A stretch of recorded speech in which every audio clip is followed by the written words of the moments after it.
Oke guys, kita lanjutkan materi TOEFL kita. Jadi hari ini kita ada di chapter ke-6 dan materinya nanti adalah tentang kata sifat atau adjective. Nah, seperti namanya, kata sifat itu fungsinya cuma satu ya, yaitu mensifati benda. Dan yang memang punya sifat itu cuma benda, teman-teman. Gitu ya. Nah, tempatnya di dalam kalimat, kata sifat itu bisa di sebelum kata benda atau bisa berdiri sendiri di setelah predikat, tergantung jenis kata sifatnya sebenarnya ya, dan juga kata kerjanya seperti itu teman-teman. Jadi itu tadi saya ulangi lagi. Jadi kata sifat atau adjektif fungsinya cuma satu, yaitu menjelaskan kata benda. Nah, tempatnya di dalam kalimat dia bisa nempel dengan kata benda yang dijelaskan, atau dia juga bisa tanpa kata benda seperti itu. Nah, untuk kata sifat atau adjektif sendiri itu ada tiga jenis ya.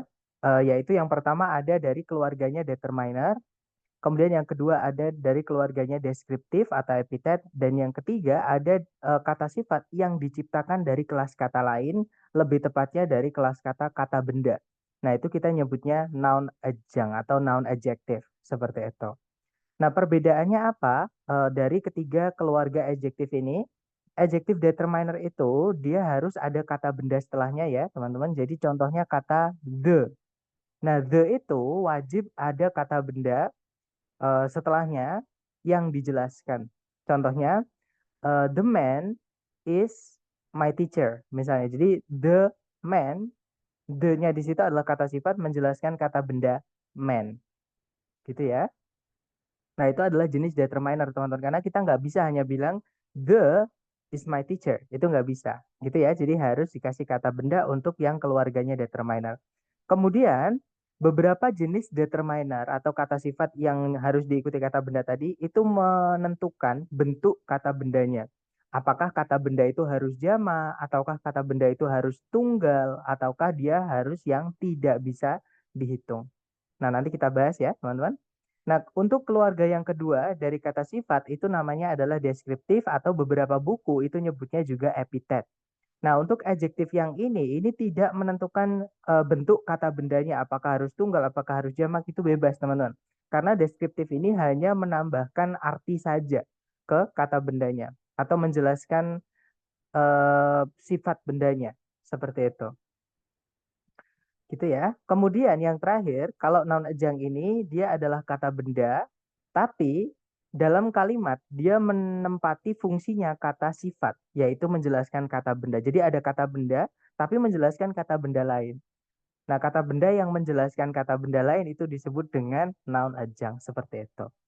Nah, kita bahas satu-satu, teman-teman, untuk determiner dulu ya. Jadi determiner itu ada 6 jenis, 6 keluar 6 apa ya? 6 kategori, teman-teman. Yang pertama ada artikel. Nah, artikel ini adalah jenis kata sifat yang menunjukkan apakah bendanya itu sudah diketahui atau belum oleh yang kita ajak ngobrol. Gitu ya. Kalau sudah diketahui kita pakainya the, contohnya kita bilang the sun is burning. Apa namanya? Mataharinya itu sangat panas sekali. Nah, orang yang kita ajak omong pasti tahu matahari yang mana yang kita maksud. Gitu ya. Sedangkan kalau orangnya nggak tahu bendanya yang mana, kita pakai atau yang en. Kalau jumlahnya tunggal ya, teman-teman. Jadi contohnya, saya punya seekor kucing. Nah, kita ketemu ketemu teman, terus kita bilang, saya punya seekor kucing yang lucu. Nah, di dunia ini kucing banyak banget, teman-teman. Ya, dan nggak mungkin semuanya milik kita. Gitu ya. Jadi, hanya satu di antara banyak, dan orang yang kita ajak ngomong nggak tahu yang mana kucing itu, nah berarti pakainya atau an. Gitu ya. Jadi, bahasa Inggrisnya, I have a cute cat. Seperti itu. Nah, untuk perbedaannya an, ya, itu dipakai ketika kata setelahnya tunggal dan diawali oleh bunyi konsonan, ya, teman-teman. Jadi, contohnya cat tadi, kucing. Kucing kan diawali huruf K, maksudnya tulisannya C tapi bacanya K. Makanya saya bilang konsonan sound, bunyi ya, bukan tulisan, teman-teman, tapi bunyi.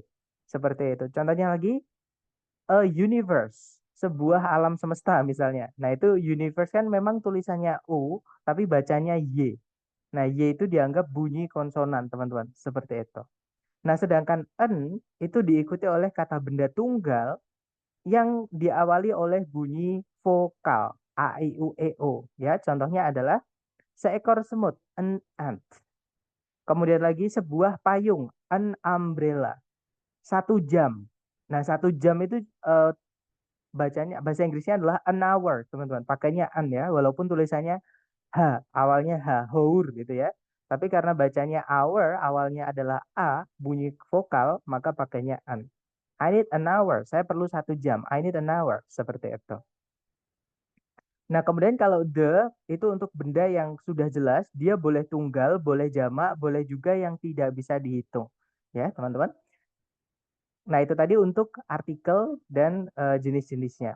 Kemudian setelah artikel, kita punya lagi dari keluarganya demonstratif adjective. Nah, kalau artikel tadi menentukan apakah bendanya itu sudah diketahui atau belum oleh yang kita ajak ngomong, atau bendanya itu jelas atau tidak gitu ya, oleh yang kita ajak ngomong. Nah, kalau demonstratif ini menunjukkan bendanya apakah dia jauh atau dekat. Caranya kita bilang itu atau ini, gitu ya. Nah, kalau kita bendanya itu adalah bendanya jauh dari kita pakainya itu. Nah, bahasa Inggrisnya itu ada dua, bisa pakai that, bisa pakai those. Gitu ya. Bedanya kalau that itu nanti benda setelahnya harus tunggal atau yang tidak bisa dihitung. Ya, teman-teman. Sedangkan those benda setelahnya harus jamak. Seperti itu. Nah, yang berikutnya ini. Ini itu bahasa Inggrisnya juga ada dua, ada this sama this. Nah, ini tulisan dan bacaan berbeda ya, teman-teman. Kalau tulisannya I bacanya E, kalau tulisannya E bacanya I. Nah, untuk this yang tulisannya pakai I, itu nanti benda setelahnya harus tunggal atau benda yang tidak bisa dihitung. Sedangkan this yang tulisannya pakai E, itu nanti benda setelahnya wajib jamak. Seperti itu. Gitu ya, teman-teman. Oke, nah kemudian untuk jenis determiner berikutnya itu ada namanya possessive adjective atau kata sifat yang menunjukkan kepemilikan bendanya. Jadi bendanya itu milik siapa yang dijelaskan atau eh, ya jadi punya siapa benda itu, gitu ya.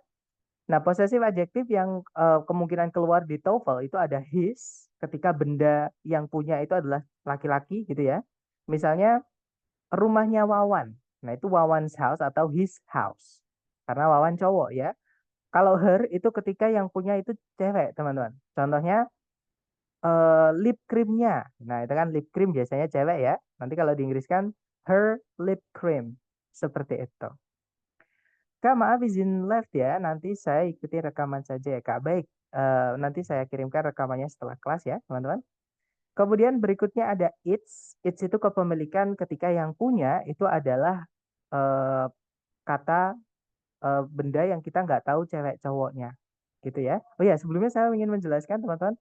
eh, jadi yang saya sampaikan di awal untuk pembahasan yang untuk soal tes dari lembaga itu hanya saya berikan kepada teman-teman yang selalu terabsen masuk terus ya. Jadi kalau bisa teman-teman misalkan nggak darurat tetap ikut kelas supaya nanti tetap dapat pembahasan yang dari lembaga seperti itu. Gitu ya. Nah untuk contohnya it's misalnya saya mau bilang ekornya kucing saya. Nah, karena kucing saya itu misalkan orang yang saya ajak ngomong nggak tahu cewek cowoknya, ya saya pakainya its tail, gitu ya. Kemudian berikutnya ada there. There itu ketika yang punya bendanya itu ada banyak, teman-teman. Misalnya their problem. Jadi masalah mereka.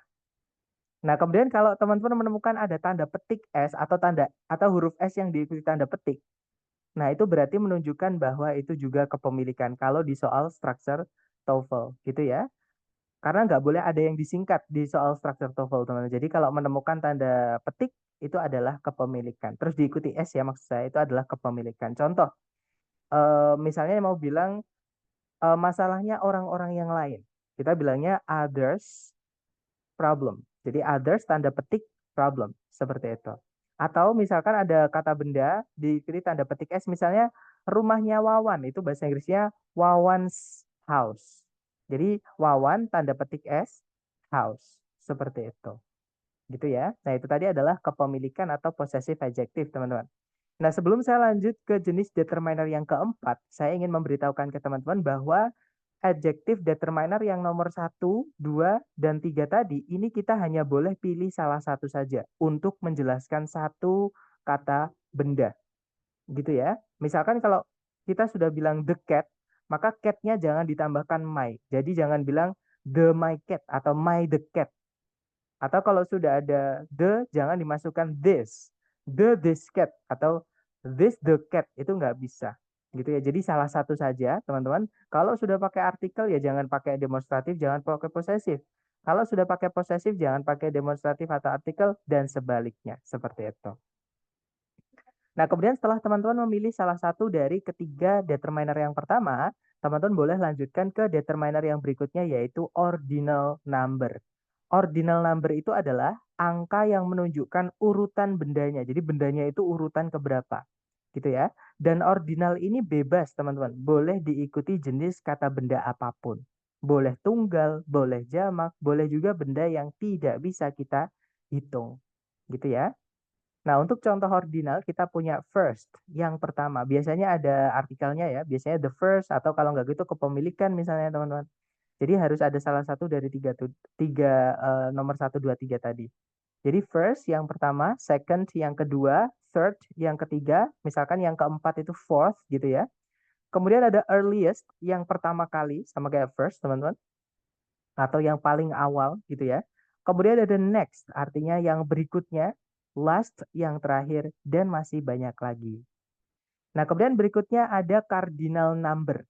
Nah, bedanya dengan ordinal number yang menunjukkan urutan, cardinal number itu bukan menunjukkan urutan tapi menunjukkan jumlah bendanya. Jadi berapa banyak bendanya gitu ya, teman-teman. Nah, contohnya ada one, satu, misalnya satu buku, one book. Nah, untuk cardinal number ini kita harus sesuaikan ya, teman-teman. Misalkan kalau kita mau pakai one, jangan pakai n atau karena artinya sama-sama satu. Gitu. Jadi untuk maknanya harus menyesuaikan dengan determiner yang mau kita pakai. Maksudnya nomor satu, 2, 3. Gitu ya.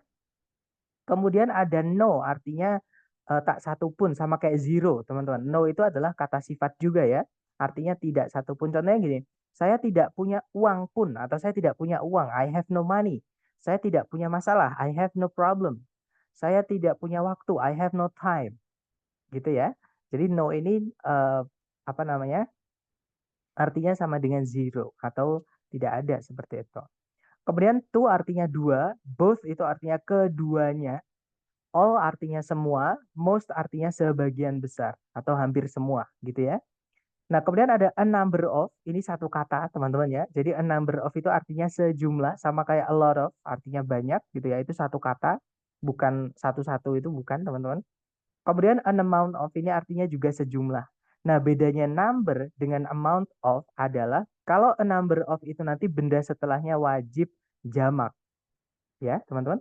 Sedangkan an amount of artinya sejumlah, tapi untuk benda yang tidak bisa dihitung. Dan kata benda yang tidak bisa dihitung itu tidak bisa dijamakkan, teman-teman. Alias hanya punya bentuk kata dasarnya saja, seperti itu. Nah, berikutnya ada few dan a few. Nah, bedanya few dan a few artinya sama-sama sebenarnya artinya sama-sama beberapa gitu ya, teman-teman. Bedanya kalau few yang nggak pakai itu bendanya sangat sedikit atau bisa diartikan sedikit, kurang gitu ya. Sedangkan a few itu artinya beberapa tapi cukup. Jadi bisa melakukan apa namanya yang ingin dilakukan dengan jumlah yang sedikit itu. Jadi bisa dilakukan nah intinya gitu teman-teman. Sedangkan few itu nanti karena kurang, karena jumlahnya tidak bisa, misalkan satu tim kan bermain futsal itu harus misalnya 5 orang misalnya teman-teman. Nah itu hanya punya 3 orang, hanya ada 3 teman, gitu ya. Jadi kurang, itu pakainya few. Nah tapi kalau misalkan jumlahnya sedikit tapi cukup untuk melakukan yang ingin dilakukan nanti pakainya a few, gitu ya. Nah, kemudian ada little sama a little. Sebenarnya sama penggunaan, teman-teman. Jadi little sama a little artinya sama-sama sedikit. Kalau little nggak pakai itu sedikit yang kurang. Kalau a little itu sedikit tapi cukup atau bisa diartikan beberapa. Nah, bedanya dengan few a few, little a little ini khusus untuk benda yang tidak bisa dihitung. Sedangkan few dan a few khusus untuk benda yang bisa dihitung dan wajib jamak setelahnya. Karena artinya sedikit atau beberapa. Nah, pasti lebih dari satu gitu ya, teman-teman. Nah, sedangkan little dan a little itu khusus untuk benda yang tidak bisa dihitung. Nah, ini masalah vocab sebenarnya, teman-teman. Dalam bahasa Inggris itu vocab ada banyak sekali dan vocab itu biasanya aturan bakunya sebenarnya sama, teman-teman. Tapi nanti apa ya, penyesuaiannya atau biar klop itu nanti beda-beda aturannya seperti itu. Jadi tergantung vocabnya. Tapi aturan dasarnya sama. Misalkan kata sifat, dia adalah menjelaskan kata benda dan tempatnya adalah di sebelum kata benda. Nah, mereka pemakaiannya sama semua. Diletakkan di sebelum kata benda karena dia menjelaskan kata benda. Seperti itu. Itu ya. Nah, kemudian yang terakhir ada miscellaneous, teman-teman. Caranya kita bilang yang lain-lain atau yang lainnya, seperti itu ya. Nah, ada tiga cara kita mau bilang yang lain. Yang pertama ada other, ada another, ada juga the other. Nah, bedanya apa? Bedanya adalah kata benda yang dijelaskan, teman-teman. Other ini kalau diikuti benda yang bisa dihitung itu harus jamak, gitu ya, harus plural.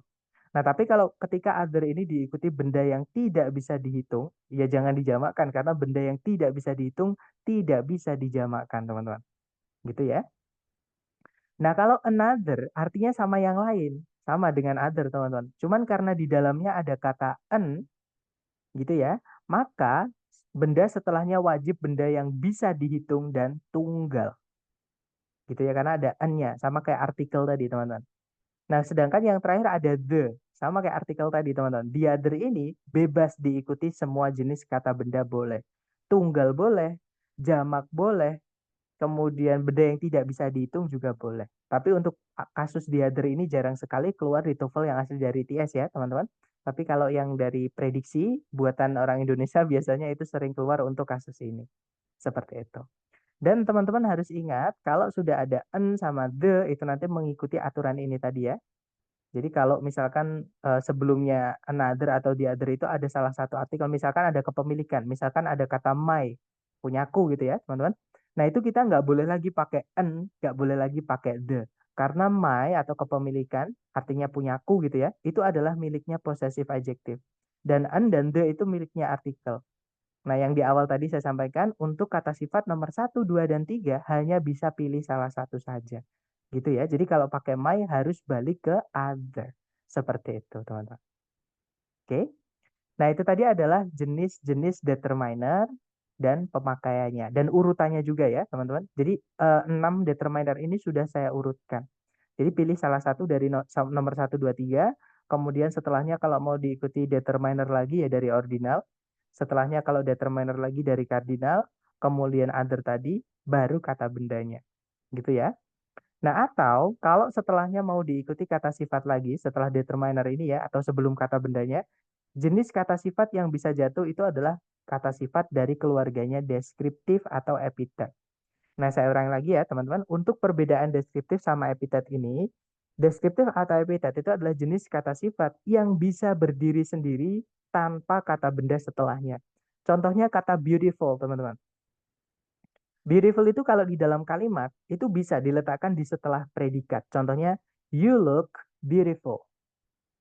Titik. Nah, setelah beautiful nggak ada kata benda, gitu ya. Nah, sedangkan dia juga boleh diikuti oleh kata benda setelahnya. Contohnya, Rita is a beautiful woman. Jadi, a beautiful woman. Nah, itu keunikan dari kata sifat deskriptif atau epitet ini. Jadi dia bisa jatuh di setelah kata kerja, beberapa kata kerja ya, terutama kata kerja yang tidak butuh objek. Jadi kalau ada kata kerja yang tidak butuh objek, kok setelahnya ada kata sifat, nah itu boleh teman-teman. Nah dia juga bisa jatuh di sebelumnya kata benda seperti itu. Nah untuk deskriptif atau epitet ini ada 8 kategori sesuai urutannya ya teman-teman. Jadi ini sudah saya urutkan kalau misalkan ada lebih dari satu deskriptif menjelaskan satu kata benda, urutannya seperti ini. Nah, jadi kesimpulannya adalah dari yang paling luas atau yang paling permukaan gitu ya, semakin ke bawah ini semakin menyempit, teman-teman. Jadi urutannya seperti itu. Yang pertama ada quality atau karakter bendanya. Jadi bendanya itu sekilas bagaimana, gitu ya. Nah, contohnya ada arid, artinya kering atau gersang gitu ya, sama kayak barren. Kemudian ada excessive, artinya berlebihan. Essential, sama kayak important, sama kayak crucial, sama kayak vital. Artinya adalah penting, teman-teman. Kemudian ada accurate, artinya akurat. Brittle artinya lapuk atau lemah. Distinct artinya berbeda. Dan masih banyak lagi. Ya, jadi kalau kata sifat itu termasuk kata sifat yang luas, yang umum, itu masuknya ke quality atau karakter. Nah, berikutnya ada size. Size itu seberapa besar bendanya ya, teman-teman. Jadi, apakah bendanya itu kecil atau besar. Contohnya, kata sifat yang termasuk ke dalam kategori size adalah tiny, artinya sangat kecil. Massive, artinya besar. Large, besar. Microscopic, mikroskopis. Wide, luas. Tall, tinggi. Gitu ya, teman-teman. Kemudian berikutnya ada age or temperature. Nah, age or temperature saya taruh di satu kategori atau satu nomor, padahal mereka beda ya. Age itu umur, teman-teman. Temperature itu suhu bendanya. Nah, karena ini boleh dibolak-balik. Jadi kalau teman-teman ada kata benda yang disampaikan atau yang dijelaskan oleh kata sifat itu ada temperatur atau umur, itu boleh temperatur dulu atau umurnya dulu. Gitu ya. Nah, contohnya umur itu ada old, tua, modern, modern, ancient, ancient sama archaic artinya sama, kuno gitu ya, teman-teman. Atau ya kuno gitu ya. New itu artinya baru, klasik artinya klasik, dan masih banyak lagi. Nah, untuk contoh temperature, kita punya warm artinya hangat, cold dingin, cool sejuk, hot panas, dan masih banyak lagi. Gitu ya. Nah, berikutnya ada participle, teman-teman. Nah, ini participle itu apa? Ini istilah ya, teman-teman. Jadi participle itu adalah kata sifat yang dibentuk dari kata kerja. Nah, bentuk participle itu ada dua. Ada yang aktif atau namanya present participle, bentuknya verb ing, teman-teman, yang berdiri sendiri tanpa auxiliary ya. Dan juga verb 3 yang berdiri sendiri tanpa auxiliary. Nanti artinya pasif. Nah, sekarang menjawab ya, kenapa verb ing yang berdiri sendiri tanpa auxiliary dan verb 3 yang berdiri sendiri tanpa auxiliary tidak bisa jadi predikat karena sebenarnya mereka berubah kelas katanya di dalam kalimat menjadi kata sifat, bukan lagi kata kerja, teman-teman. Nah, itu alasan kenapa mereka tidak bisa menjadi predikat. Materi kita hari pertama ya. Jadi ada beberapa kata kerja yang bisa jadi predikat dan ada yang tidak bisa. Nah, yang tidak bisa, salah duanya adalah verb ing dan verb 3. Nah, contohnya participle yang verb ing, contohnya existing, artinya yang ada. Fascinating, yang menarik. Alternating, yang berubah-ubah gitu ya. Kemudian required, ini yang pasif atau verb 3, past participle, teman-teman. Artinya yang dibutuhkan. Intended, yang diniatkan atau yang disengaja gitu ya, yang dimaksudkan gitu. Used, yang telah digunakan atau bekas kalau di artinya. Jadi mobil bekas itu bahasa Inggrisnya bukan second car ya. Kalau second car itu mobil kedua. Jadi kita punya mobil, ada dua mobil yang kita punya. Nah, mobil pertama itu the first car, mobil yang kedua itu the second car. Nah, untuk bilang mobil bekas, jadi mobil misalnya kita mau beli mobil bukan yang baru, jadi sebelumnya sudah ada yang punya, itu pakainya used car, mobil bekas, mobil yang sudah dipakai seperti itu. Nah, dan yang lain-lain ya, teman-teman. Nah, berikutnya ada shape. Shape itu artinya adalah bentuk bendanya. Jadi bagaimana bentuk dari benda tersebut. Contohnya ada circle, flat, round, and concave. Circle bulat, flat datar, round bulat juga, tapi yang bola ya, teman-teman. Contohnya bumi itu round, bukan circle. Karena kalau circle itu di bidang datar, itu circle. Sedangkan round itu bulat 3 dimensi, bola seperti itu. Concave itu artinya cekung ya. Kalau cembung itu convex. Dan masih banyak lagi, teman-teman. Berikutnya color, yaitu warna bendanya. Jadi bendanya itu warna apa? Contohnya ada purple. Ini bacanya ya, purple bukan purple, teman-teman, tapi purple. Sama kayak kura-kura itu bukan turtle tapi turtle, pakai seperti itu. Artinya ungu, purple, kemudian vibrant artinya sama kayak colorful, yaitu berwarna-warni, penuh warna gitu ya, vibrant. Colorless tidak berwarna, reddish kemerah-merahan, yellowish kuning-kuningan, bluish ke biru-biruan, purplish itu ke ungu-unguan. Jadi kalau ada kata ada warna kok ditambahkan ish itu jadi ke an, teman-teman. Gitu ya. Misalkan blue itu biru, bluish ke biru-biruan seperti itu. Berikutnya ada origin atau location. Jadi origin atau location itu dari mana benda itu berasal atau dari mana benda itu dibuat gitu ya. Contohnya ada Spanish dari Spanyol atau di Spanyol gitu ya. American dari Amerika, French dari Prancis, British dari Inggris, European dari Eropa dan masih banyak lagi. Dan yang terakhir adalah material atau bahan bendanya. Jadi bendanya itu dibuat dari apa? Contohnya wooden. Wooden itu artinya dari kayu, teman-teman. Sedangkan cotton artinya dari kapas. Metal artinya dari logam. Mohon maaf ya teman-teman ada suara mengganggu. Jadi mohon dimaklumi. Oke, jadi wooden artinya dari kayu, cotton dari kapas, metal dari logam, plastik dari plastik, diamond dari logam, concrete dari beton, dan masih banyak lagi. Seperti itu. Oke, nah yang terakhir adalah noun adjunct atau kata benda yang dibuat dari, sorry maaf, kata sifat yang dibuat dari kata udah. Mohon maaf lagi teman-teman, ada suara mengganggu lagi ya. Oke, jadi eh, kata benda itu kan di hari pertama kita sudah belajar kalau fungsinya dia sebagai subjek, kalau nggak gitu objek di dalam kalimat, ya kan? Nah, tapi ada kata benda itu yang difungsikan sebagai kata sifat, seperti itu. Oke, karena saya di kosan, teman-teman, mohon maaf ya.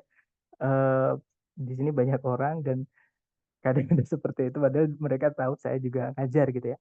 Jadi mohon maaf sekali. Oke, lanjut teman-teman. Em, jadi noun adjunct itu saya ulangi lagi, noun adjunct itu adalah kata benda tapi difungsikan sebagai kata sifat seperti itu. Atau kata sifat yang dibuat dari kata benda. Jadi wujudnya kata benda tapi fungsinya kata sifat. Nah, untuk noun adjunct sendiri itu ada dua gitu ya. Sebentar, saya mohon maaf ya teman-teman. Sebentar saya tutup dulu pintu saya karena suaranya takutnya mengganggu.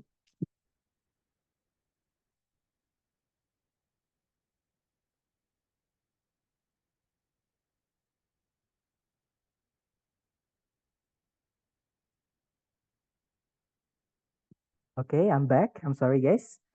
Oke, kita lanjutkan. Jadi contoh dari noun adjunct itu yang pertama ada yang dibentuk dari kata benda murni atau memang kata benda. Contohnya adalah pencil case. Pencil case itu artinya adalah kotak pensil, teman-teman.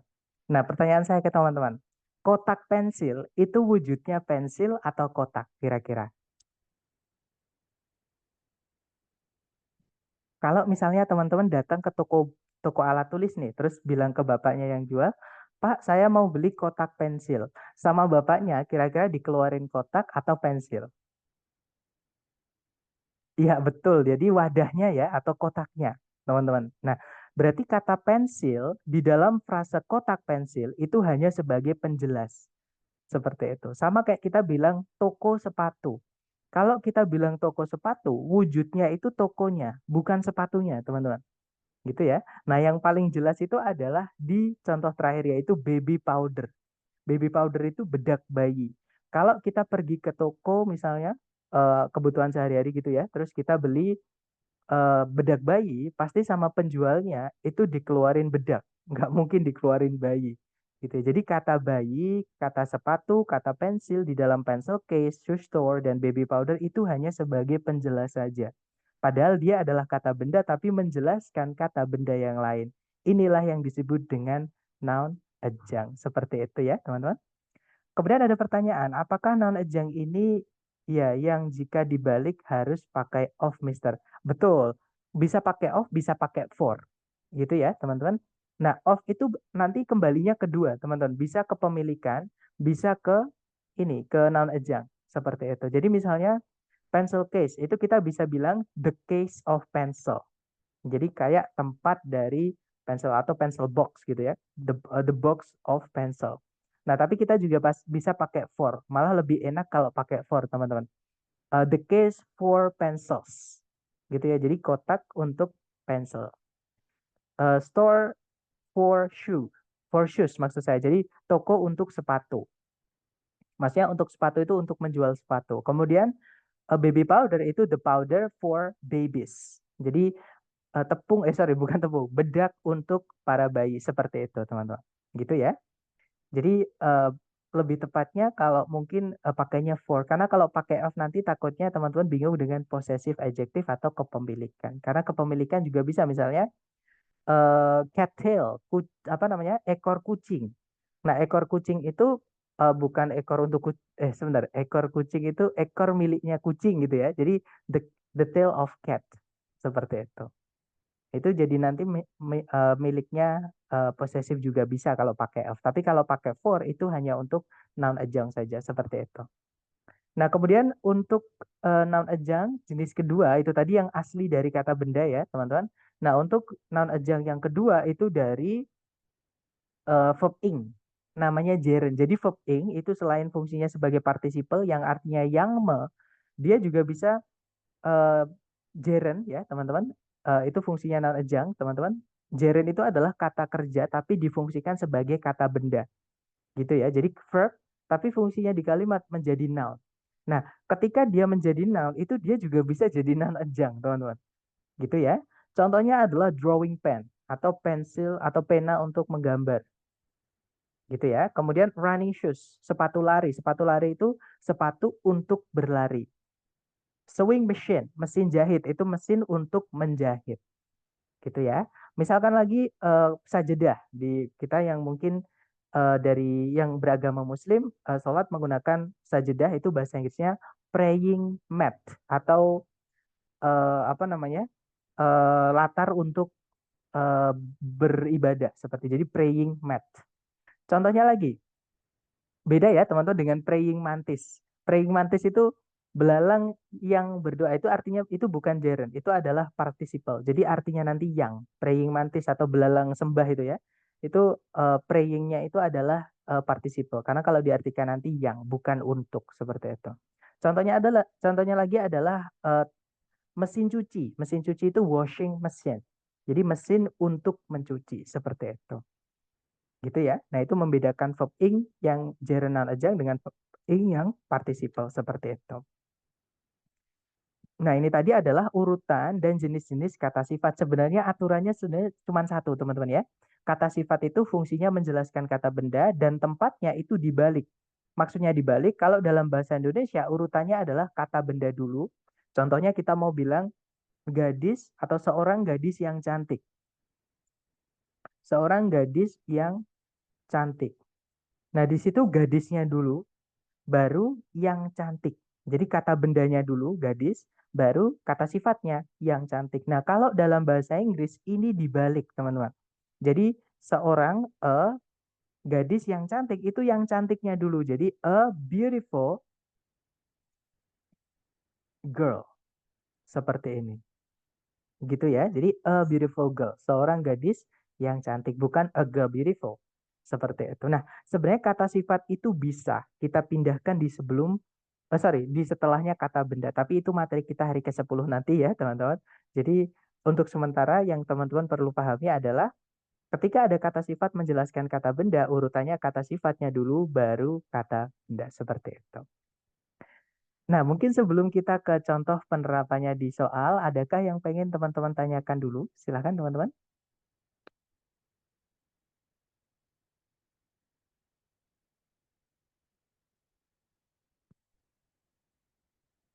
Sepertinya tidak ada.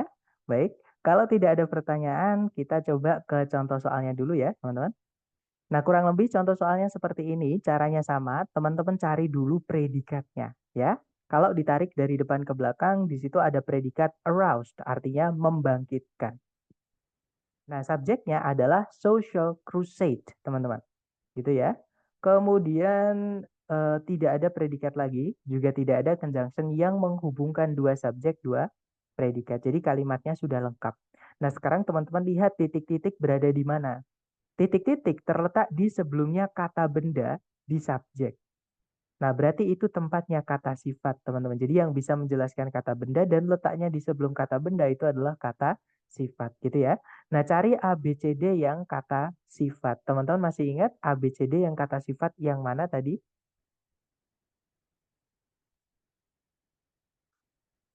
Jawabannya adalah yang alfa, teman-teman ya. Kalau yang bravo atau yang delta, ya, itu adalah kata ganti. Oke, kalau yang Charlie itu keterangan, teman-teman. Jadi jawabannya yang alfa ya, atau saya perlihatkan ke teman-teman. Jadi itu adalah materi tentang cardinal number tadi. Mana ya tadi, teman-teman? Nah, ini cardinal number. Nah, di cardinal number itu ada salah satu contoh adalah kata no. Jadi no itu menunjukkan jumlah bendanya. Seperti itu. Dan dia adalah kata sifat. Seperti itu, teman-teman. Nah, berarti jawabannya adalah yang kita lanjut lagi ke soal tadi. Sebentar. Oh ya, ini. Ya, jadi jawabannya adalah yang alfa ya.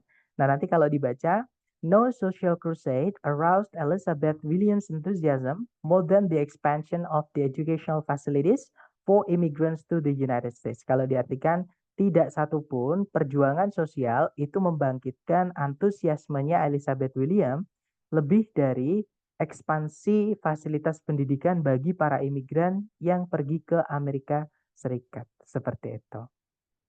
Oke, kalau yang Bravo sama Delta tadi kenapa kok kata ganti salah? Karena nanti subjeknya double, teman-teman. Fungsinya pronoun itu menggantikan kata benda.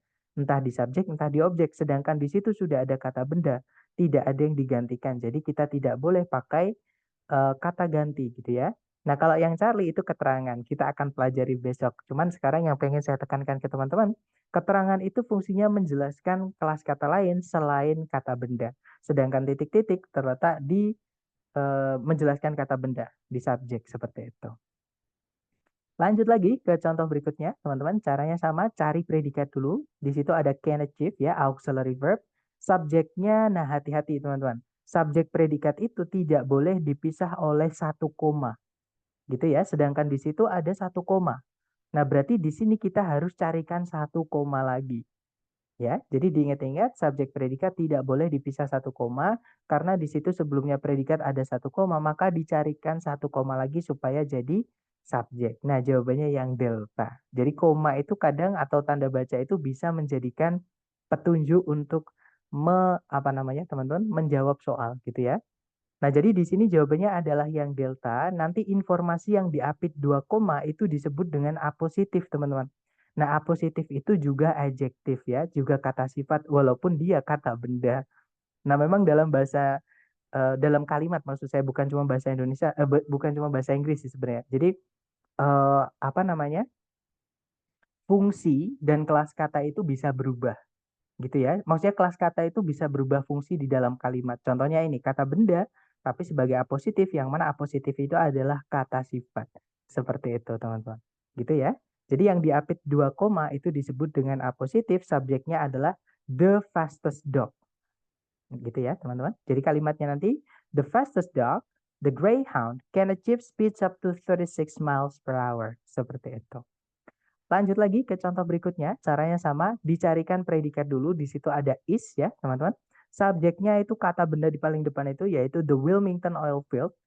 Ada tiga koma ini adalah apositif teman-teman ya, hanya menjelaskan Wilmington Oil Field itu kalau dihapus nggak masalah. Jadi selama di dalam dua koma atau lebih itu tidak ada subjek predikat, teman-teman hapus nggak masalah. Oke, karena itu hanya eh, apositif atau bisa dibilang informasi tambahan saja. Gitu ya. Nah, kalau ditarik dari depan ke belakang lagi, tidak ada predikat lagi, juga tidak ada conjunction yang menghubungkan dua subjek, dua predikat. Nah, di dalam soal ini, teman-teman, itu petunjuknya teman-teman adalah cardinal number one. Nah, kalau ada cardinal number, teman-teman ya, jadi saya ulang lagi, kalau ada cardinal number atau penanda jumlah, contohnya 1, 2, 3, 4, 5, many, dan sebagainya, terus ditambah dengan of, maka setelahnya wajib harus ada determiner nomor satu, kalau nggak gitu nomor dua, atau kalau nggak gitu nomor tiga. Jadi the atau keluarganya the, gitu ya. Nah di pilihan ganda yang ada the-nya itu cuma satu, yaitu yang Bravo. Jadi jawabannya yang Bravo ya teman-teman. Diingat-ingat kalau ada penanda jumlah, kok setelahnya ada of-nya, itu wajib ditambahkan the atau teman-temannya the sebelum ketemu kata benda gitu ya. Tapi kalau nggak ada off-nya ya jangan ditambahkan the, teman-teman. Seperti itu. Kalau analisisnya berdasarkan komparatif, karena di situ pakai superlatif ya, apakah bisa? Nah, boleh juga, teman-teman. Jadi, most itu superlatif, yang paling itu wajib juga harus punya the dan teman-temannya the, teman-teman. Nah, cuman kalau misalkan nggak ada most-nya, gitu ya, misalkan nggak ada most-nya, teman-teman cari yang pakai the dan teman-temannya the. Karena penanda jumlah kalau dikasih off wajib ada the atau teman-temannya the setelahnya sebelum nabrak kata benda setelahnya. Seperti itu. Tapi di sini kebetulan di pilihan jawaban ada kata most, superlatif ya. Jadi jawabannya adalah yang Bravo. Itu juga bisa, teman-teman. Nah, superlatif itu wajib dikasih the atau teman-temannya the. Gitu ya. Jadi superlatif mungkin buat teman-teman yang asing dengan sebutan superlatif, superlatif itu caranya kita bilang yang paling dalam bahasa Inggris. Nah, untuk bilang yang paling dalam bahasa Inggris, kita bisa pakai the most, atau kita bisa pakai the est. Seperti itu. Perbedaan produktif sama productivity itu apa ya, Mister? Nah, ini pertanyaannya lumayan bagus, teman-teman. Jadi itu beda kelas kata. Kalau teman-teman menemukan ada kata kok akhirannya IV, ya, ada kata yang berakhiran dengan IV, 90% dia adalah kata sifat atau adjective. Gitu ya. Kalau teman-teman menemukan ada EVT atau IT lah, ada kata berakhiran dengan IT, 90% itu adalah kata benda. Sorry, kata benda itu awalnya N ya, maaf teman-teman. Itu adalah noun. Jadi perbedaannya, produktif itu adalah kata sifat artinya produktif gitu ya. Sedangkan productivity itu adalah kata benda artinya adalah tingkat produktivitas atau kemampuan memproduksi sesuatu gitu ya. Atau kita buktikan ke kamus teman-teman seperti biasa kalau masalah vocab kita konsultasinya dengan kamus. Nah, kita cari kata product, produktif lah gitu ya, produktif. Nah, di sini malah kita dikasih banyak teman-teman ya. Jadi bukan cuma produktif dan productivity, ada banyak keluarga. Jadi kata benda dari kata produktif adalah produce. Jadi produce itu ternyata bisa jadi kata benda, teman-teman. Saya juga baru tahu barusan ya. Nah, kalau producer saya sudah tahu kalau itu adalah kata benda. Producer itu artinya adalah sutradara, gitu ya. Kemudian ada produk. Producer juga bisa kalau di ekonomi ya itu jadi produsen, teman-teman. Itu bisa. Produk itu produknya atau bendanya yang dihasilkan. Production itu adalah proses produksi atau sistem produksi atau apa ya, aktivitas memproduksinya gitu ya. Dia adalah kata benda, teman-teman. Reproduction itu memproduksi ulang, ada re-nya. Atau juga bisa diartikan sistem reproduksi atau eh, apa ya, berkembang biak seperti itu. Nah, productivity itu adalah kata benda, salah satu kata benda. Artinya ya tingkat produktivitas tadi. Nah, kemudian adjektif atau kata sifatnya adalah produktif. Kalau ada tanda ini, teman-teman, berarti antonimnya atau lawan katanya ya. Lawan kata dari unproductive itu unproductive. Dia sama-sama kata sifat. Gitu ya. Kemudian counterproductive itu juga lawannya. Reproductive itu kata sifat. Reproducible kata sifat. Nah, kata kerjanya adalah produce, memproduksi, reproduce, mereproduksi. Kata keterangannya adalah productively. Seperti itu. Jadi tidak perlu dihafal, teman-teman. Nanti ketika teman-teman sering-sering latihan, pasti teman-teman akan hafal otomatis dengan sendirinya. Ketika menemukan ada kata akhirannya lili, ada tambahan ly di belakang, itu adalah kata keterangan. Kalau ada berakhiran uce, biasanya dia adalah kata kerja. Kalau ada it, itu adalah kata benda. Ada ion, itu adalah kata benda. Nah, itu ketika teman-teman sering latihan, vocab teman-teman akan ter-advance atau apa ya, eh, ditingkatkan, akan menjadi lebih bagus seperti akan meningkat seperti itu. Jadi memang disarankan untuk sering-sering latihan gitu ya, teman-teman. Nah, kita lanjut lagi ke nomor contoh berikutnya. Caranya sama, teman-teman. Dicari predikat dulu. Di situ ada verb SES yaitu results. Nah, results itu bisa jadi kata kerja artinya berdampak atau apa ya, teman-teman? Menghasilkan atau ya kayak berdampak gitu ya. Subjeknya adalah a federal type. Nah, berarti kalimat sudah lengkap, titik-titik berada di setelah kata preposisi. Nah, penggunaan preposisi itu seperti ini, teman-teman. Preposisi itu wajib diikuti kata benda setelahnya untuk dirubah menjadi kata keterangan. Jadi kita carikan kata benda supaya ini nanti bisa lengkap ya. Nah, tapi di pilihan ganda ternyata panjang-panjang, teman-teman. Oke.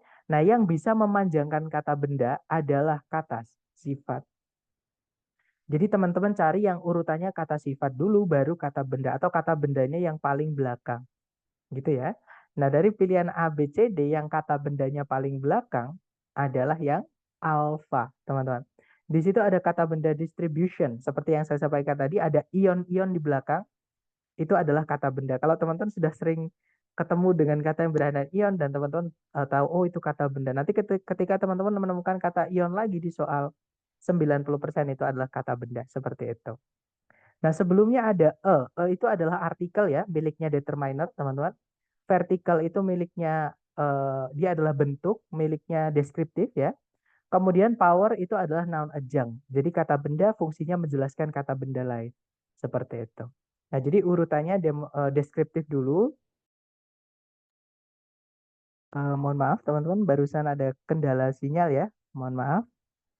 Oke, but I'm back. I'm sorry guys.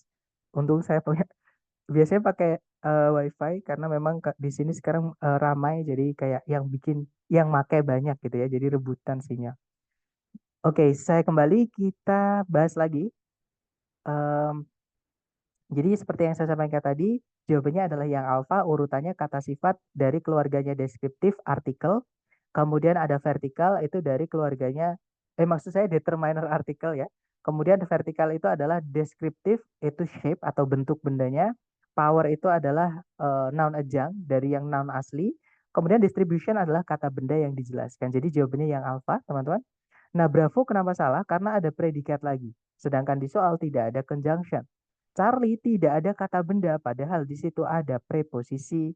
Preposisi setelahnya wajib ada kata bendanya. Kalau yang delta di situ ada predikat lagi, sedangkan tidak ada conjunction.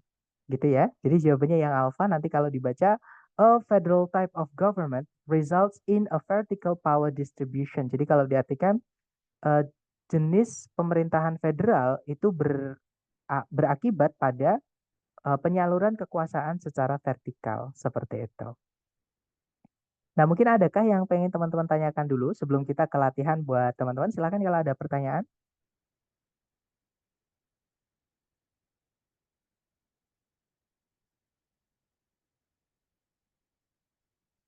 Sepertinya tidak ada ya, teman-teman. Baik, kalau nggak ada saya mute kembali. Kita coba ke latihan buat teman-teman. Jangan takut salah dulu ya. Waktunya 30 detik dimulai dari sekarang. Silakan teman-teman.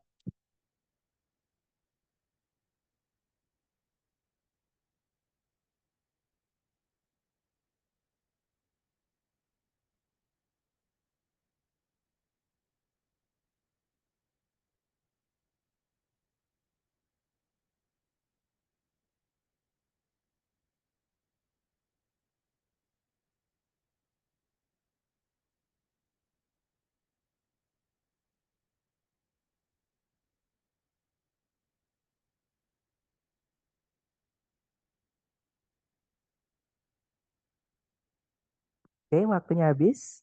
Dan ada jawaban Bravo, Bravo, dan saya lihat teman-teman semua menjawab Bravo. Kita cek bersama ya. Cari predikat dulu di soal. Di situ ada magnified, artinya memperbesar. Subjeknya adalah telescopes. Nah, kemudian tidak ada predikat lagi, juga tidak ada conjunction yang menghubungkan dua subjek, dua predikat, berarti kalimat sudah lengkap, teman-teman ya. Nah, masalahnya berarti bukan di sentence, tapi di phrasing atau cara membuat frase. Nah, frase itu letaknya di mana titik-titiknya, maka teman-teman nanti akan tahu yang dibutuhkan apa. Di situ terletak di sebelumnya kata benda di subjek, berarti itu tempatnya kata sifat. Jadi carikan A, B, C, D yang kata sifat saja. Ya betul, jawabannya yang bravo, teman-teman. Alpha salah karena ada conjunction, sedangkan subjek predikat cuma satu ya. Kalau yang Charlie ada subjek predikat lagi tapi tidak ada conjunction. Nah, kalau yang delta ini materi kita hari kedua, teman-teman. Kalau titik-titiknya di paling depan sendiri, kemudian di pilihan A, B, C, D itu diawali oleh conjunction fanboys, jangan dipilih, udah pasti salah. Gitu ya. Jadi delta nggak bisa karena ada conjunction fanboys yang nantinya diletakkan di awal kalimat. Nggak boleh, seperti itu, teman-teman. Itu ya. Jadi jawabannya yang bravo. Good job, teman-teman. Nanti kalau diartikan, teleskop-teleskop dari tahun 1600-an itu memperbesar benda-benda 33 kali ukuran asli mereka. Seperti itu. Oke, lanjut lagi ke nomor berikutnya. Silakan, teman-teman.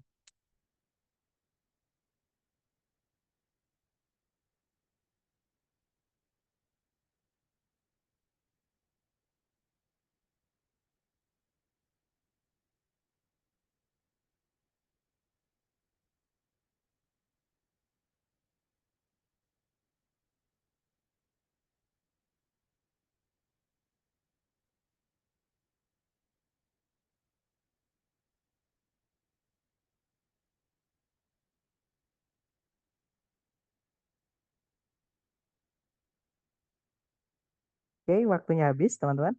Dan ada jawaban alfa. Saya lihat semuanya teman-teman menjawab alfa. Ya, betul. Jawabannya yang alfa ya. Di situ ada predikat is known, teman-teman. Subjeknya adalah state. Kemudian ada conjunction because. Subjeknya Yomi Women. Predikatnya adalah were. Nah, kalimat sudah lengkap ya. Subjek predikat, conjunction subjek predikat. Titik-titik terletak di sebelum kata benda state itu punyanya kata sifat. Jadi jawabannya yang alfa. Kalau yang Bravo salah kenapa? Karena ada predikat lagi yaitu is, sedangkan di soal kita tidak membutuhkan predikat lagi. Charlie kenapa salah? Karena ada conjunction, sedangkan subjek predikat cuman ada dua, conjunctionnya juga sudah ada satu, jadi tidak butuh conjunction lagi.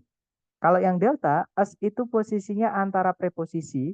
Kalau dia preposisi nanti kata benda ini malah akan jadi keterangan ya, yang mana jadi salah teman-teman. As itu juga bisa jadi conjunction, tapi kita tidak butuh conjunction lagi. Jadi delta tidak bisa, gitu ya. Nah, as itu bisa preposisi, bisa conjunction ini teman-teman. Kalau kita masukkan di sini. Kalau dianggap conjunction artinya ketika, nanti conjunctionnya double. Kalau dia preposisi, dia fungsinya merubah kata benda state menjadi keterangan. Nah, kita malah akan kehilangan satu subjek. Jadi salah teman-teman. Gitu ya. Jadi delta ini nggak bisa. Seperti itu. Maksud saya as di kalimat pertanyaan. As di kalimat pertanyaan, contohnya gimana, Mister? Untuk us di equality. Em, oh, yang ini ya maksudnya us di sini. Ini preposisi, artinya sebagai. Jadi ini adalah sebagai, ini kalau diartikan gini teman-teman. Negara bagian Yoming itu juga dikenal sebagai. Jadi preposisi karena pasif ya. Pasif tidak boleh punya objek. To be verb 3, teman-teman. Dia pasif. To be verb 3. Nah, karena pasif tidak boleh punya objek. Makanya setelahnya diikuti preposisi yang merubah kata benda setelahnya. Kata benda setelahnya adalah nama ya. Yang mana dia nanti berubah menjadi keterangan. Jadi kalau diartikan, negara bagian Yoming itu juga dikenal sebagai negara kesetaraan. Karena wanita-wanita Yoming merupakan yang pertama kali di bangsa tersebut untuk mengikuti pemilu seperti itu. Bukan, kalau dia conjunction setelahnya harus ada predikat dulu, baru nabrak conjunction lagi, teman-teman. Sedangkan di situ tidak ada predikat lagi, maksudnya tidak ada predikat dulu sebelum conjunction because. Jadi S-nya itu bukan conjunction, seperti itu. Sir mau nanya, setelah preposisi itu semua kata jadi keterangan kan ya? Betul, Miss. Fungsinya preposisi itu merubah kata setelahnya menjadi keterangan. Seperti itu, Miss.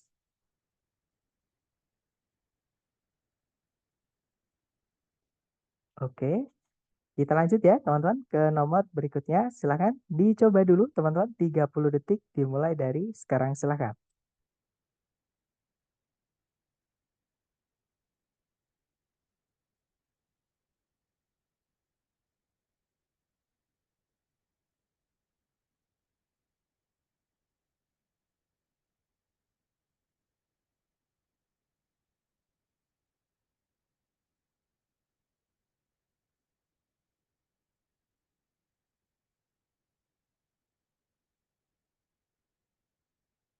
Oke, waktunya habis. Silahkan jawabannya, teman-teman, dikirim di chat. Baik, ada jawaban alfa, ada juga bravo. Oke, kita cek bareng, teman-teman. Ada predikat di soal yaitu begin. Subjeknya adalah adult education. Ya, kata bendanya intinya di educationnya, walaupun ada noun adjunct adult, teman-teman. Nah, kalau teman-teman lihat, di sebelum kata adult itu ada conjunction although. Ya kan? Artinya kita membutuhkan satu subjek predikat lagi karena although itu termasuk ke dalam conjunction selain fanboys. Dan conjunction selain fanboys hanya bisa menghubungkan dua SP. Nah, berarti di situ kita cari predikat lagi ternyata ada teman-teman yaitu has occurred. Subjeknya adalah chief growth. Nah, berarti kalimat sudah lengkap ya. Conjunction subjek predikat, koma, subjek predikat. Titik-titik terletak di setelah, maksudnya di sebelum kata benda growth. Itu berarti letaknya kata sifat saja. Jadi tugas teman-teman adalah mencarikan kata sifat saja. Ya. Nah, jawaban yang tepat adalah yang alfa, teman-teman. Nah, kalau yang Bravo kenapa salah? Bravo itu ada conjunction lagi. Fanboys itu kalau sebelumnya ada satu koma, dia menghubungkan dua subjek, dua predikat, teman-teman. Gitu ya. Sedangkan di soal sudah ada conjunction yang menghubungkan dua subjek, dua predikat, yaitu although. Conjunction selain fanboys. Jadi kita tidak memerlukan conjunction lagi. Gitu ya. Kalau yang Charlie, apalagi gini, yang Bravo itu juga salah karena setelah so itu ada it. It itu kata ganti maksud saya. Kata ganti itu tidak boleh ketemu kata benda karena nanti double, teman-teman. Di dalam posisi kalimat itu subjeknya nanti jadi double. Gitu ya, yang mana nggak boleh. Kalau yang Charlie ada conjunction fanboys lagi yang menghubungkan dua subjek dua predikat karena ada koma sebelumnya ya, maka nggak bisa teman-teman. Kalau yang delta ada subjek predikat lagi, tidak ada conjunction lagi, tidak bisa. Nah, jadi jawabannya yang alfa. Nanti kalau diartikan, meskipun pendidikan untuk orang dewasa di Amerika Serikat berawal di zaman kolonial, pertumbuhan utamanya telah terjadi sejak 1920-an, seperti itu. Kemudian has occurred kalau menjadi pasif seperti apa, Mister? Nah, teman-teman masih ingat syarat kata kerja yang bisa dipasifkan itu kata kerja yang apa? Masih ingat nggak?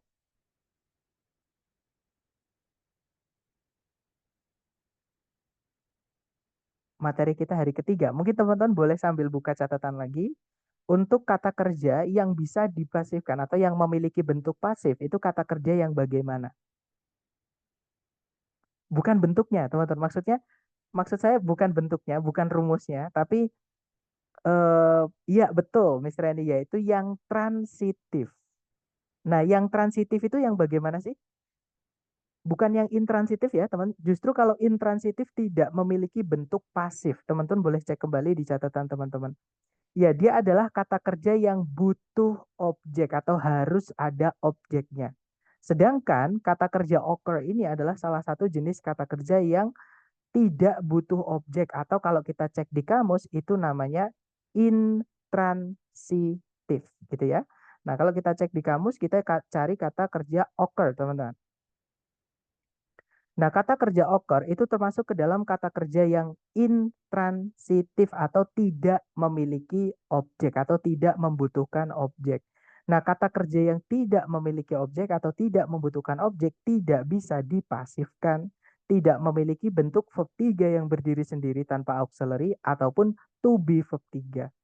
Nah, tapi kalau kita mau paksakan ya, secara bentuk atau secara rumus saja, kalau dipasifkan nanti ya to be, misalnya is gitu ya, atau am atau are atau was atau were, diikuti oleh occurred. Tapi ini tidak bisa, teman-teman. Secara makna tidak bisa diartikan seperti itu. Gitu ya. Jadi diingat-ingat, tidak semua kata kerja itu bisa kita pasifkan. Jadi hanya kata kerja yang butuh objek saja. Kalau kata kerja yang tidak butuh objek, tidak punya bentuk pasif. Seperti itu. Gitu ya. Jadi hanya punya bentuk aktif. Nah, sekarang coba saya tanya ke teman-teman. Di sini ada yang ditebelin, teman-teman. Happen sini. Pertanyaan saya ke teman-teman, happen di sini ini kan nggak ada auxiliary ya. Biasanya kalau di dalam kalimat ada kata kerja tanpa auxiliary sebelumnya dan ada ed-nya, itu bisa saja verb 2, bisa saja verb 3. Nah, happen ini sinonim dari kata occur, teman-teman. Nah, sekarang pertanyaan saya ke teman-teman. Happened di sini ini verb 2 atau verb 3?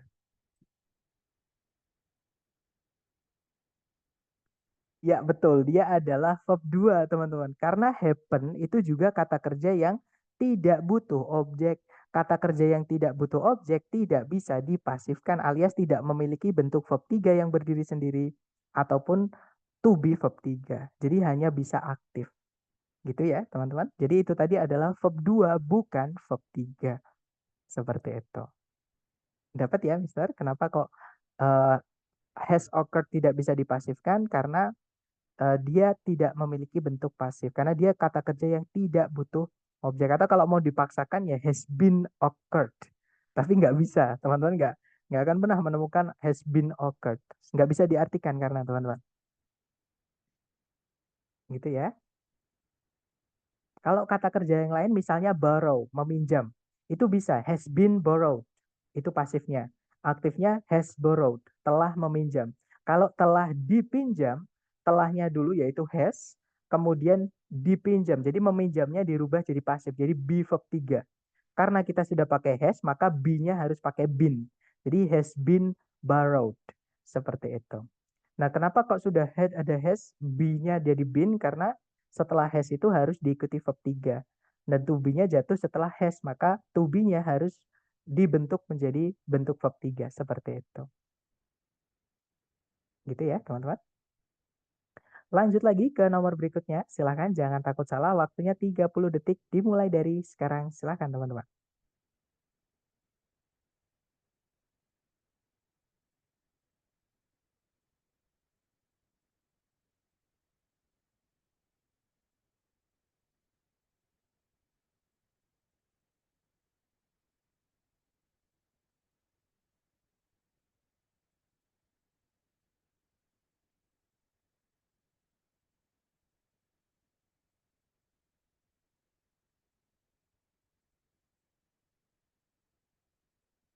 Oke, waktunya habis. Silahkan jawabannya teman-teman dikirim di chat, kemudian kita bahas bareng ya.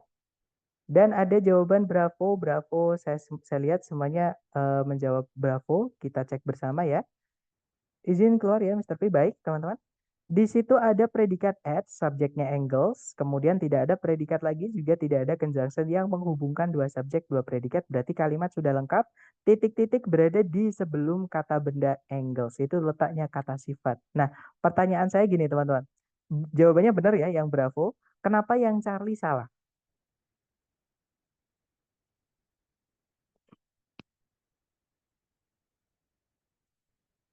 Nah, pertanyaannya kenapa yang Charlie salah, teman-teman? Kenapa teman-teman lebih menjawab Bravo, kenapa bukan yang Charlie? Padahal yang Charlie itu juga bisa menjadi kata sifat.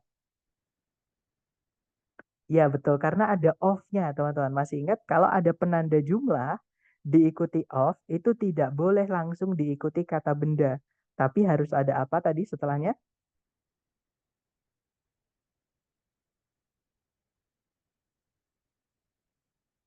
Masih ingat, teman-teman? Contohnya yang one of tadi. Iya, betul. Harus ada determiner nomor satu 2 3 ya. Salah satunya adalah the. Nah, sedangkan kalau kita masukkan yang Charlie, setelahnya of ini nggak ada the-nya, teman-teman. Jadi nggak bisa. Kecuali kalau di situ ada the-nya itu bisa. Three of the angles of any triangle itu bisa, teman-teman. Gitu ya. Tapi kalau nggak ada the-nya tidak bisa. Jadi jawabannya yang bravo. Kalau yang alpha kenapa salah? Ada conjunction ya, sedangkan subjek predikat cuma satu. Delta salah karena ada predikat lagi yaitu are. Sedangkan tidak ada conjunction. Oke, jadi jawabannya yang bravo. Nanti kalau diartikan ketiga sudut dari segitiga apapun itu selalu berjumlah hingga 180 derajat jika maksimal hingga ya, maksudnya jika ditambahkan seperti itu. Karena pakainya add. Jadi berjumlah ketika ditambahkan. Oke, lanjut ke nomor berikutnya. Silahkan teman-teman, 30 detik dimulai dari sekarang. Silahkan.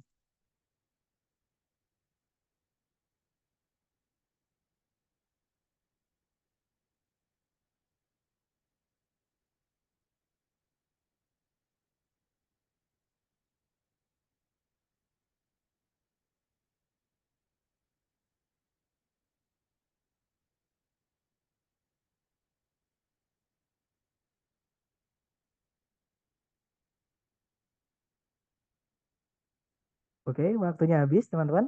Dan saya lihat semuanya menjawab delta. Ya, betul. Jawabannya delta ya, teman-teman. Di situ ada predikat are called, subjeknya depressions. Alpha salah karena ada predikat lagi. Bravo salah karena ada conjunction, sedangkan subjek predikat cuma satu. Kalau yang Charlie, fanboys tidak boleh diletakkan di awal kalimat ya. Jadi jawabannya yang delta, teman-teman. Di situ, the deep depressions in the ocean floor are called trenches. Itu kalau diartikan cekungan-cekungan yang dalam di dasar laut itu disebut palung. Seperti itu. Oke, lanjut lagi ke nomor berikutnya. Silahkan 30 detik dimulai dari sekarang. Silahkan teman-teman.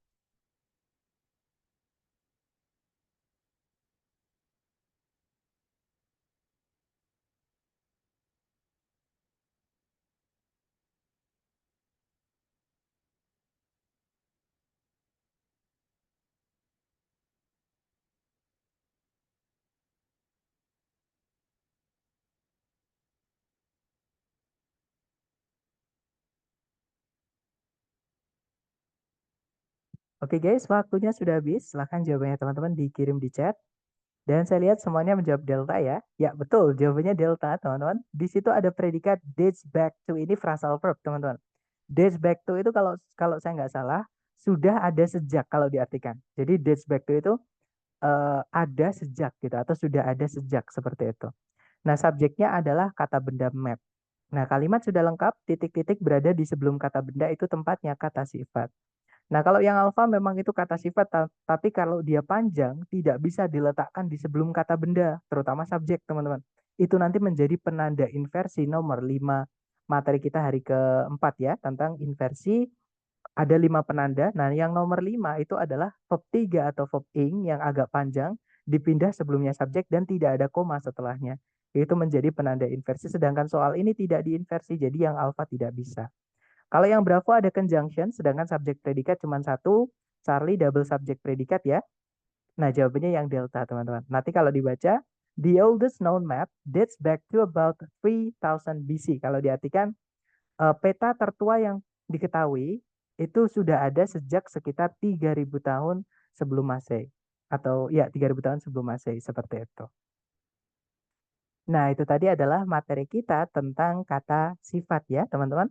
Nah, mungkin sambil saya absen, kalau teman-teman ada pertanyaan boleh ditulis di kolom chat ya. Jadi sambil saya absen sebentar, teman-teman.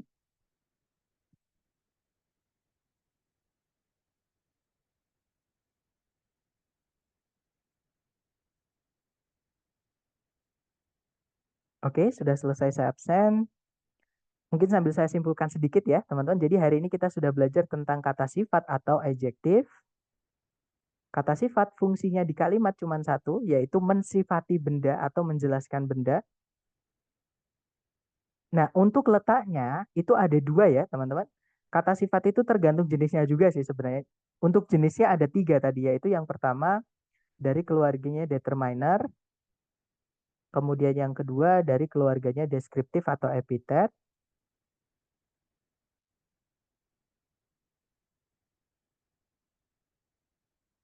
Sorry, teman-teman. Epitet. Kemudian yang ketiga itu dari jenisnya noun adjunct.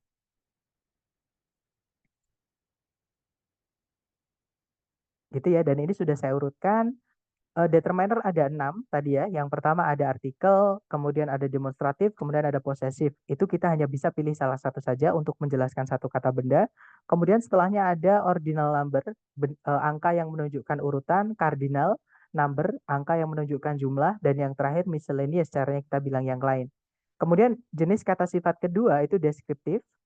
Eh, Contohnya tadi ada quality atau karakter, jadi bagaimana benda secara garis besar atau secara permukaan gitu ya. Kemudian yang kedua ada size, ukurannya. Kemudian yang ketiga ada age atau temperature, jadi umur dan suhu bendanya. Yang keempat ada participle, ya teman-teman, verb ing atau verb 3. Yang kelima ada shape, bentuk.